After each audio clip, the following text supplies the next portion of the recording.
எல்லாருக்கும் good morning. இன்றைக்கி நம்ம என்ன செய்ய போகிறோம்னு பார்த்திங்கன்னா ஹெல்தி பிரேக்ஃபாஸ்ட்டில் திணை பொங்கல், ஃபாக்ஸ்டைல் மில்லட்டுன்னு சொல்கிற திணை பொங்கல் பண்ணலாம். அதுக்கு வந்து 1 டம்ளர் திணை எடுத்துக்கோங்க. நீங்கள் எந்த டம்ளரில் திணை எடுத்தீங்களோ அதே டம்ளரில் 1/2 டம்ளர் பாசிப்பருப்பு, அதாவது சிறுபருப்புன்னு சொல்லுவாங்கள்ல, அந்த திணையும் பருப்பையும் நல்லா கழுவி வச்சுட்டு 1 ஸ்பூன் சீரகம் சேர்த்துக்கோங்க. சீரகம் சேர்த்துட்டு தேவையான அளவு கல் உப்பு சேர்த்துக்கோங்க. சேர்த்துட்டு க்ளோஸ் பண்ணிவிட்டு விசில் விட்டுருங்க. உங்களுக்கு எத்தனை விசில் வேணுமோ அத்தனை விசில் விட்டுருங்க.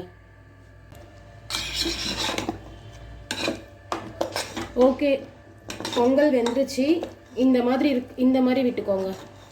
அது வந்து நீங்கள் சாப்பிட்றதுக்குள்ளே கெட்டியாயிடும். இப்போ வந்து பொங்கல் தாளிச்சிக்கலாம். ஒரு கடாயில் 2 ஸ்பூன் நெய் ஊற்றிக்கோங்க.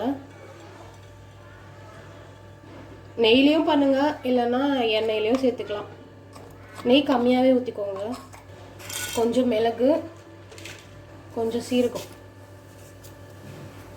முந்திரி இருந்தால் முந்திரி போட்டுக்கோங்க. இஞ்சி போட்டுக்கிறதுனாலும் போட்டுக்கலாம். சிலர் பச்சை மிளகாய் சேர்த்துப்பாங்க, பச்சை மிளகாவும் சேர்த்துக்கோங்க. உங்களுக்கு என்ன வேணுமோ அதை நீங்கள் சேர்த்துக்கோங்க.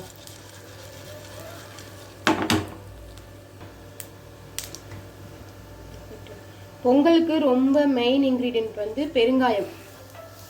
கட்டி பெருங்காயம் வந்து நான் தூள் பண்ணி போட்டிருக்கேன். அவ்வளவுதான். கருவேப்பிலை, நிறைய கருவேப்பிலை சேர்த்துக்கோங்க.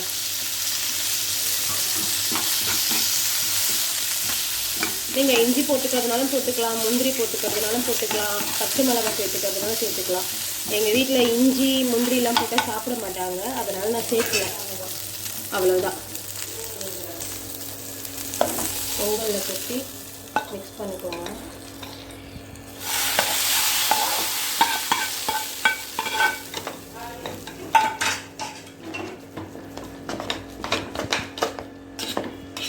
பொங்கலுக்கு ரொம்ப முக்கியமான 2 விஷயம் என்னன்னு பார்த்தீங்கன்னா பெருங்காயமும் கருவேப்பிலையும் மட்டும்தான்.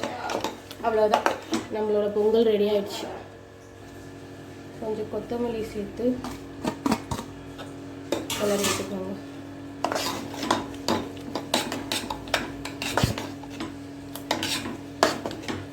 உப்பு கரெக்டாக இருக்கான்னு பார்த்துக்கோங்க. எனக்கு உப்போட அளவு கரெக்டாக தெரியும், அதனால நான் போட்டேன். இன்னைக்கான பிரேக்ஃபாஸ்ட் ரெடி ஆகிடுச்சு. இதில் நாங்கள் வந்து இன்றைக்கி இந்த ஆவாரம் பூ ட்ரிங்க் தான் நான் வந்து சேர்த்துருக்கேன். இந்த ஆவாரம் பூவோட ட்ரிங்க் வந்து பார்த்திங்கன்னா நான் தனியாக ஒரு வீடியோவில் கொடுக்குறேன். ஓகே, நெக்ஸ்ட் வீடியோவில் பார்க்கலாம். பை.